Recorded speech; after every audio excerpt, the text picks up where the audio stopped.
ለምን ማህደር የተገደለችበት ቢላ ሀብል ኪችን ውስጥ መሰራበት እንደሆነ ነግራ ለፖሊስ አታስይዛት? በዚህ እኮ መጀመሪያም እንደማልስማማ ነግሬሽ ነው። ከቻለ መርማሪው ራሱ ይድረስበት። ምርመራው ደግሞ ከዛ ቢላ እንደሚጀምር እርግጠኛ ነኝ።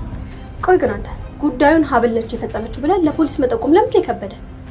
ከፈለክ እኮ ደግሞ በድብቅም መጠቆም ትችላለህ። አልሰጥም። ባዘዝሽኝ መሰረት የሀብል አሻራ አለበት ቢላ ያዘዝሽኝ ፈጽሜያለሁ። አለቀ። አሁን ሳታለኝ ነው ውሸታም ሴት ቢሆንስ? ከልጆት ፍቅር ይዞኛል ያልኩት ውሸት ቢሆንስ? እኔ እኮ እውነቱን ብቻ መስማት እንደምፈልግ ነግሬሻለሁ። እንግዲያውስ እውነቱ ይሄ ነው። እዝራን በጣም ነው የማፈቅረው። ልጆትን ከልብ ያፈቅረዋለሁ። መቼም ድጋሚ ዋስተሽ አታሳዝኝኝ ማለት ጋሼ። እኔ እርሶን ማሳዘን አልፈልግም። ለኔ ከአባትም በላይ ኖት። እሺ አሁን ግቢና ሻንጣሽን አስቀምጪ። አይ በፍጹም ይሄን ማድረግ አልችልም። ከዚህ በላይ እዝራን ማስቸገር አልፈልግም። ይሄንን የምታደርጊው እኮ ለዝራ ብለሽ አይደለም፣ ለሌላ አባትሽ ብለሽ እኮ ነይ እስኪ እባክሽ ነይ እስኪ። ይኩ ጫር እንዳያደርጋት ነው እንጂ ለሞት እንዲያደርሳት አልነበረም ፍላጎቴ። ምንድነው ጫር እንዲያደርጋት ነው ያልሽው? እና በቆፈርኩት ጉድጓድ እኔው ራሴ የገባው ያልሽ ነው? ይልቅ የሆነ ሰው ፈልገሽ እንድታገኝልኝ እፈልጋለሁ። ማን ነው እሱ? ቢኒያም ይባላል። የሰፈር ስሙ ደግሞ ቢኒ ነው። ስለዚህ ይሄን ነገር እሱን ያደረገው ማለት ነው።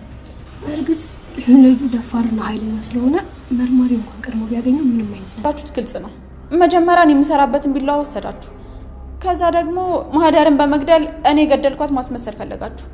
ድሮም እውነት የቆመችው ለየዋሆች ነው። እሺ እችን እስስት የምትል ነገር እንዳታምናት እያልኩ ነው። ሰምኛለሽ? አሁን ሲያንቺ ነገር ከአቅሜ በላይ እየሆነብኝ ነው። እዚህ ቤት ውስጥ መኖር የምትፈልጊ ከሆነ እኔ በምልሽ መንገድ ብቻ ነው መጓዝ ያለብሽ። አረ ካልተጓዝኩስ እንደምን አውጥተልኝ ነው? ሰላም ሰላም ወደ ቻናሌ ቤተሰቦች እንዴት ናችሁልኝ? እንኳን ወደ እኔ ዩቲዩብ ቻናል በሰላም መጣችሁ። ደህና ናችሁ የኔ ተወዳጆች?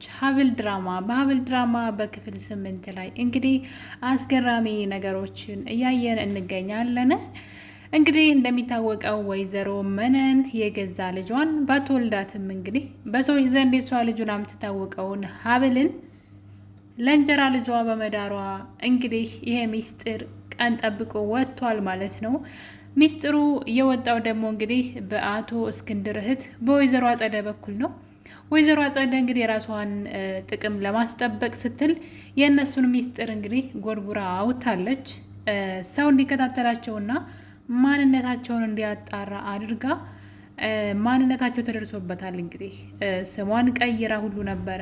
ወይዘሮ መነን እንግዲህ እዚህ ቤት የአቶ እስክንድር ሚስት ሆና የመጣችው እሷ እንደዛ ሆና መምጣቷ ሳይበቃ ደግሞ የገዛ ልጇንም ለልጃቸው ሚስት እንድትሆን ልክ እንደምታውቃት ብቻ እንጂ ልጇ እንደሆነች ሳትናገር ማለት ነው። የምታውቃት ልጅ ጥሩ ልጅ እንደሆነች ተናግራ እዛ ቤት አምጥታት ነበረ።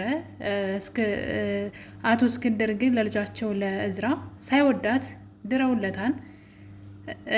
እንግዲህ እዝራዬን ያደረገው ለአባቱ ሲል ነው። አባቱን ስለሚወደውና በህይወት እስካለ ድረስ ላስደስተው ደስታውን ሙሉ ላድርግለት ያለውን ነገር ላድርግ ብሎ እንግዲህ የማይወዳትን ሴት አግብቶ ለዛውን ፍቅረኛ እያለው የድብቅ ፍቅሩን ትቶ ማለት ነው።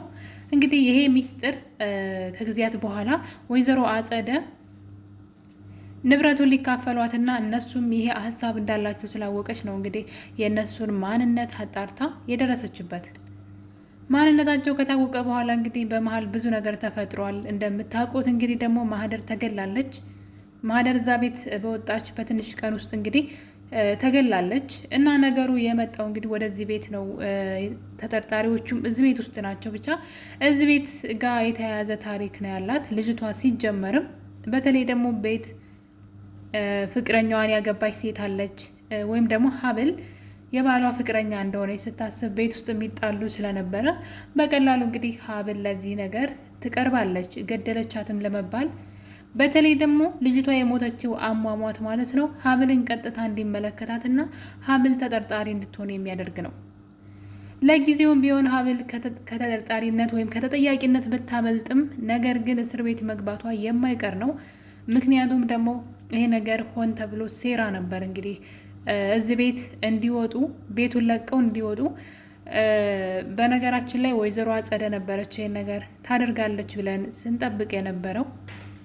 ምክንያቱም ቤት እንዲወጡላትና እንዲለቁላት የእሷን ፍላጎት ራሷ ለማድረግ እነሱን ከዛ ለማስወጣት ብዙ ነገር እያደረገች ስለነበረ ማንነታቸውንም እስከ ማጣራት ድረስ የደረሰችው ይህን ነገር እንግዲህ ለቤተሰቡ ተናግራለች። ሀብል የወይዘሮ መነን ልጇ እንደሆነች ከልጅነት እስከ እውቀት ስላሳደገቻት እንግዲህ ሁሉም ሰው የሚያውቀው ልጇ እንደሆነች ነው። ነገር ግን ሀብል እንግዲህ ሆስፒታል ውስጥ ተጥላ የተገኘች ልጅ ናት። ወይዘሮ መነን ወስዳ ያሳደገቻት በአራስ ቤቷ እንግዲህ የተወለደች ጊዜ ነው እናቷ ሆስፒታል ውስጥ ትታት ሄደችው። ስለዚህ ከዛን ጊዜ ጀምሮ ወይዘሮ መነን ናት ያሳደገቻት። ለዛም ልጇ እንደሆነች ነው ሁሉም ሰው የሚያውቀው። ይህን ሚስጥር እንግዲህ አጸደ ካወቀች በኋላ ለቤተሰቡ ተናግራለች። ነገር ግን በዚህ መሀል እንግዲህ የማህደር ሞት ነገሩ ለጊዜው እንዲረሳ አድርጎት ነበረ። ማህደር ከሞተች በኋላ እንግዲህ ብዙ ነገሮች ተደበላልቀዋል። ለምሳሌ እንግዲህ ሀብል ኪችን ውስጥ ምግብ ታበስላለች። ብዙ ጊዜ ማህደር ከወጣች በኋላ እሷ ነበረች ኪችን ውስጥ ምግብ ስታበስል የነበረው። ታዲያ በተደጋጋሚ እንግዲህ ሜርሲ እየሄደች ትናገራት ነበረ። አክስቷ የምትመርዛት ነገር አለ አእምሯ ላይ። ሀብልና እናቷ የዚህን ቤት ንብረት ሊወስዱ ነው የመጡት። አንቺ ደግሞ ንብረትሽ በሙሉ እዝራ ነው እያስተዳደረው ያለው። ነገ አባትሽ አንድ ነገር ቢሆን ባዶሽን ነው የምትቀሪው።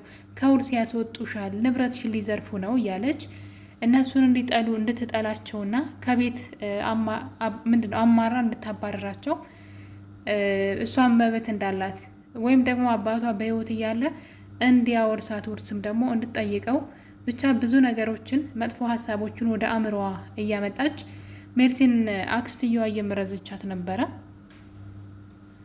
ለዛም ነው እንግዲህ ሀብልን ጥምድ አድርጋ ያዘቻት።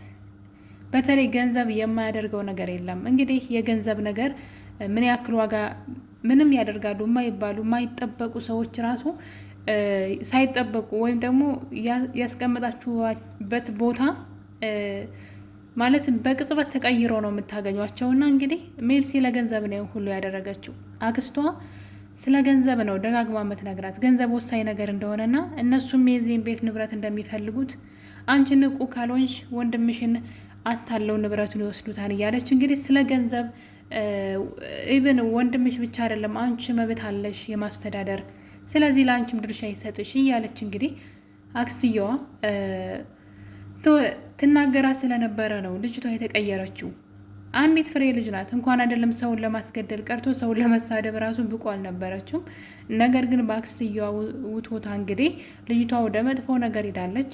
ለዛም በተደጋጋሚ ሀብልን ኪችን ምግብ ስትሰራ እየሄደች ታያታለች።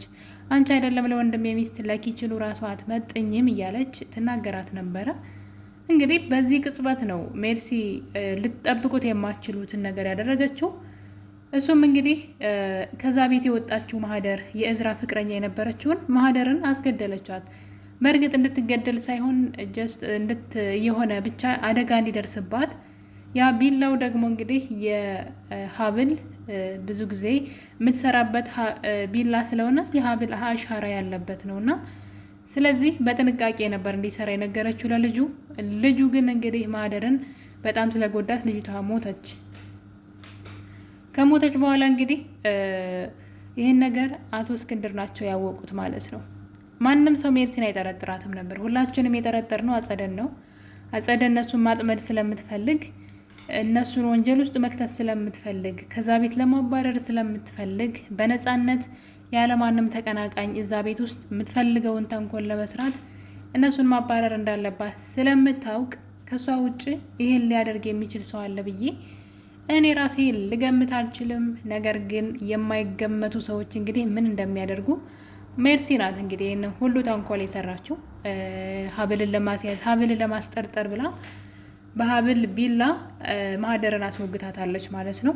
ታዲያ እንግዲህ ማህደር ከተወጋች በኋላ ከሞተች በኋላ ከልጁ ጋር ስታወራ እንግዲህ የገዛ አባቷ ይሰማታል። አባቷ ባይሰማ ኑሮ በዚህ ሰዓት እንግዲህ አቶ እስክንድር ራሱ ሀብልን ይጠራጠሯት ነበረ። ከልጅቷ ጋር ካላቸው ግጭት አንግል ቢላው የእሷ መሆኑ በጣም ብዙ ነገሮች ወደ ሀብል ስለሚያመራ ታሪኩ ገና ነው ሲጀመር። አሁን ላይ ነገሩ ወደ ሀብል እንደማይዞር እርግጠኛ መሆን አንችልም። ስለዚህ የአቶ እስክንድር የእዝራ አባትም ደግሞ እንደማንኛውም ሰው ቢወዷትም ይህን ነገር አድርጋለች ብለው ከመረጃ ጋር ያምኑ ነበረ። ነገር ግን በገዛ ጀሯቸው ነው እንግዲህ የገዛ ልጃቸው ሀብልን ወጥመድ ውስጥ ለመክተት ሀብል ተጠርጣሪ እንድትሆን እና እንድትታሰር ልጅቷን እንዲገላት ትእዛዝ ሰጥታ እንደነበረ እንግዲህ ልጅቷ ከሞተች በኋላ ልጁ በጣም ብዙ ገንዘብ ነው የጠየቃት። ምክንያቱም ልጅቷ ስለሞተች ተጠያቂ ነው፣ ከሀገር መሸሻ አለበት እና በጣም ብዙ ገንዘብ ሲጠይቃት እሷ ደግሞ እንደማትሰጠው ሲጨቃጨቁ አባቷ ከበር ስር እንግዲህ ሁሉንም ያወራችውን ነገር ሰምቷታል። በዛ ላይ ደግሞ እኔ እኮ ልጅቷ ተጠርጣሪ ሆና በሀብል እንዲማኝ ነው ቢላው እያለች ስታወራ ሁሉ አባትየው ሁሉንም ነገር ሰምተዋል። በነገራችን ላይ አባትየው ፖሊስ ጠርቶ ሲያስይዛት ምን አድርጋ ማለት ግራ ተጋብተን ነበረ። ምን አይቶባት ነው ብለን ነውና እንግዲህ ፖሊሱ መጥቶ አንቺ ነሽ ወይ ሜርሲ ብሎ ሲጠይቃት ሰው በመግደል ተጠርጥረሻን ስትባል እንዴት ማለት እኔ እንዴት ሰው ገላለሁ ማለት እኔ እንዴት ሰው ገላለሁ ብላ እኛም እስከሷ ጎን ነበር። እንዴት እሷ ሰው ትገላለች? ምንም ማታቅ ነው እኮ የምትመስለውና ነገር ግን ከአክስቷ የባሰች ተንኮለኛ ናት። እንግዲህ ሰው በሷ ምክንያት ሰው ሞቷል ማለት ነው። እንግዲህ እሷ ታስራለች፣ ለጊዜው በተጠርጣሪነት ታስራለች በአባቷ ጥቆማ መሰረት ማለት ነው።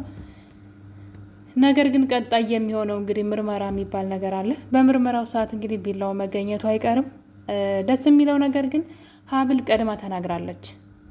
ወይዘሮ መነን አጸደ ምን አይነት ሴት እንደሆነች ስለምታውቅ ቀድማ ለሀብል እንግዲህ ምናልባት አንቺ የምትጠቀሚበትን መሳሪያ ተጠቅመው ገለዋት ሊሆን ይችላል። ስለዚህ አንቺ ችግር ውስጥ ትገቢያለሽ፣ ተጠንቀቂ ስትላት ነበረ። ይህም አልበቃ ብሎ እንግዲህ አጸደ በድጋሚ አንቺ ነሽ የወጋሻት በማለት ለመናገር ከአቶ እስክንድር ፊት ሞክራ ነበረ። ታዲያ ሀብል እንግዲህ አንድ ነገር ተናግራለች፣ በአቶ እስክንድር ፊት ማለት ነው። ኪችን ውስጥ የምጠቀምበት ቢላ በጣም ብዙ ጊዜ የምሰራበት ቢላ ጠፍቷል። ማህደር ስትሞት ነው እሱም የጠፋው። ስለዚህ ሆን ብላችሁ አንቺና እሱ አቅዳችሁ እኔን ችግር ውስጥ ለመክተት እንደሆነ አልጠራጠርም ብላለች። ስለዚህ አሁን አቶ እስክንድር የእሷን ንግግር ስለሰማ ነገ ላይ በምርመራው ሰዓት ቢላው መገኘቱ አይቀርም። የተገደለችው በሀብል ሁልጊዜ በምትይዘው ቢላ የእሷ አሻራ ባለበት ቢላ ስለሆነ ስለዚህ ነገ ተጠርጣሪ ናት፣ ነገ መታሰሯ አይቀርም። በዛ መሰረት ማለት ነው። ገዳዩም ሳይቀር እንግዲህ ምናልባት ሀብል ናት የላከች ብሎ መናገሩ ስለማይቀር ማለት ነው። በእርግጥ ሀብል ከላከችህ እንዴት የሷን አሻራ የሆነ ቢላ እንድትገልበት ትሰጥሃለች የሚለው ጥያቄም ራሱን የቻለ ሌላ ጥያቄ ስለሚያስነሳ፣ ነገር ግን አሁን ላይ እንግዲህ ሜርሲ ከታሰረች በኋላ ወይዘሮ አጸደ እስር ቤት ድረስ ሂዳ ነበረ። ወይዘሮ አጸደ እንደምታውቁት በጣም መጥፎ ሴት ናት፣ ሲበዛ ገንዘብ ወዳድ ናት። ከወይዘሮ መነን የባሰች ናት። የገዛ ወንድሟን ንብረት ነው እንግዲህ ወይዘሮ መነን ምናልባት ባዳ ናት፣ ገንዘብ ወዳድ ናት እንበል።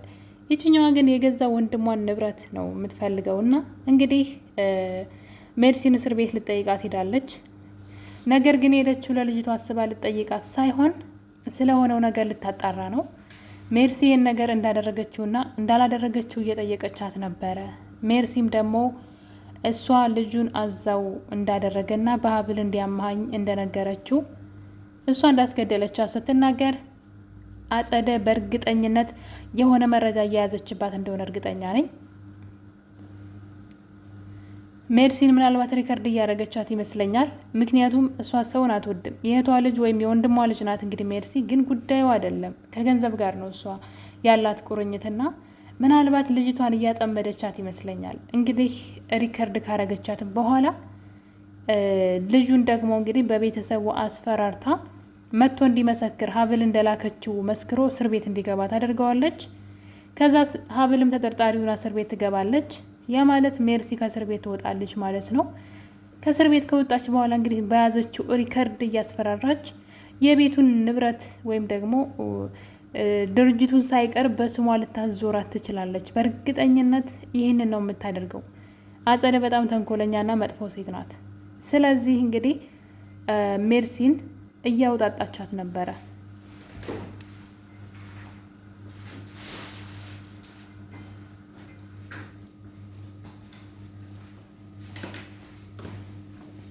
ሜርሲም እንግዲህ ተንኮል እሷ እንዳቀነባበረችው እና ደግሞ በልጅቷ እንዲማኝ ለልጁ ብትነግረውም በገንዘብ ስላልተስማሙ እንደ ከዳት ነግራታለች። ጭራሽ ጠቆሞ አሲዝሻለሁ ሁሉ ብሎ እንዳስፈራራት እንግዲህ ነግራታለች ማለት ነው። ያ ማለት አሁን አጸደ ነገሮች ለሷ የተመቻቹ ይመስለኛል።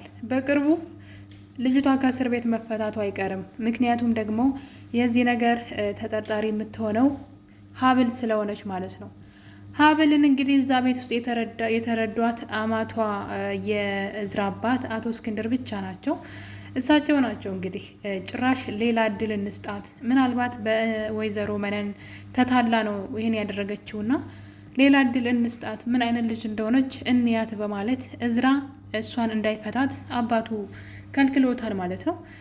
እናቷን ግን ወይዘሮ መነንን ከዛ ቤት መንቅረው አባረዋታል። ለእሷ ደግሞ ሌላ እድል ተሰጥቷታል ማለት ነው። እንግዲህ ሀብል ደግሞ እዝራን ታፈቅረዋለች፣ ደስ የሚለው ነገር። ስለዚህ እሱ እንዲወዳት መስራት የሷ ስራ ነው። በእርግጥ እስር ቤት ካልገባች ነው ነገሮች እስኪጣሩ ድረስ እስር ቤት መግባቷ የማይቀር ነው። ውድ ቤተሰቦች የሀብል ድራማ የዛሬው ትረካችን ይህን ምስል ነበረ። በሌላ እስከምንገናኝ ቸር ቆዩልኝ።